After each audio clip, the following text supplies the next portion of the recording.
వేలో 30,000 50,000 జీతం ఉన్నా సరే యజమాని 50 రూపాయలు చేతిలో పెడితే అది పరమానందంగా ఉంటుందండి. వాళ్ళకి పరమానందంగా ఉంటుంది.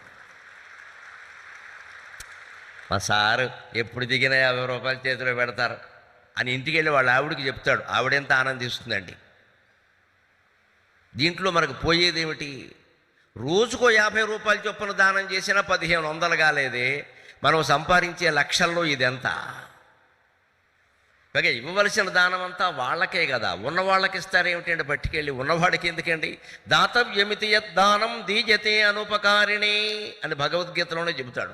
దానం ఎప్పుడు చేసినా సరే నీకు ఏమీ సంబంధం లేకపోయినా పర్వాలేదు, నీకు ఏ ఉపకారం చేయకపోయినా పర్వాలేదు, పేదవాడికి ఇచ్చేటప్పుడు ఇచ్చాం కాబట్టి, ఇవ్వాలి కాబట్టి ఇచ్చాం. నాకు ఎక్కువ ఉంది, అతనికి లేదు, ఇచ్చాం అంతే. ఇంకేం అక్కల్లా, వేరే అర్హతలు ఏం అక్కల్లా.